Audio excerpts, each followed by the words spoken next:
আমাদের দেশে প্রশাসনকে যে নীতিতে দেখা হয়েছে, কাজে লাগানো হয়েছে, তার ফল তৈরি হয়েছে যে আমাদের প্রশাসনের কর্মকর্তারা যে মাত্রায় দক্ষ হয়ে উঠতে পারতেন, যে মাত্রায় তাদের আত্মবিশ্বাসের সাথে দায়িত্ব নিয়ে দেশের স্বার্থে কাজ করতে পারতেন, অনেকগুলো জায়গায় এখানে গ্যাপ তৈরি হয়েছে।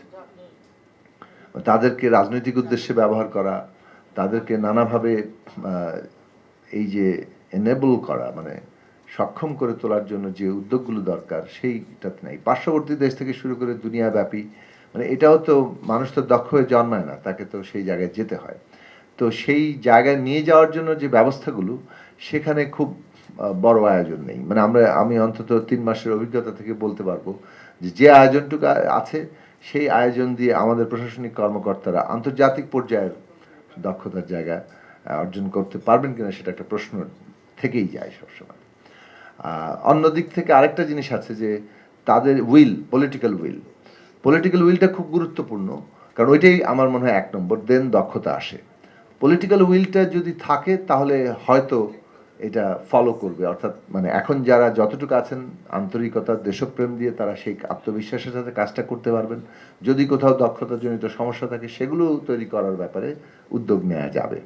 তো যে কথাটা বলতে যাচ্ছি যে আমাদের প্রশাসনকে কাজে লাগানোর ক্ষেত্রে সরকারের দৃষ্টিভঙ্গি হচ্ছে যে পলিটিক্যাল উইল সরকার তৈরি করছে যে আমরা জাতীয় স্বার্থে আমাদের প্রশাসনকে কাজে লাগাতে চাই, এবং প্রশাসনের ক্ষেত্রে সাধারণ দৃষ্টিভঙ্গি যেটা প্রধানমন্ত্রী ঘোষণা করেছেন সেটা হচ্ছে যে পারফরমেন্সের উপরেই তাদের সমস্ত মূল্যায়নটা হবে।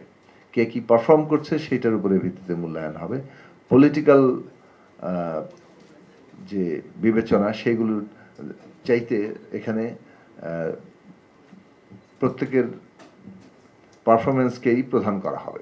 তো এইটা একটা গুরুত্বপূর্ণ মানে একটা চেঞ্জ আমাদের কাছে, অবশ্যই এটা বলতে হবে, কেননা রাজনৈতিক বিবেচনা থাকলেই এক ধরনের তৎপরতা শুরু হয়। পারফরমেন্স বিবেচনা যখন প্রধান হয় তখন প্রত্যেকেই তার নিজ স্ব ক্ষেত্রে তার পারফরমেন্সটা যতটা সম্ভব আপ টু দি মার্ক সেইটাতে যেয়ে যেতে হয়। এবং এই ডিরেকশন চেঞ্জের ফলে হ্যাঁ যে সমস্যাগুলো এখন তৈরি হচ্ছে সেগুলো সমাধানের উদ্যোগ নিয়েও ভাবা হচ্ছে।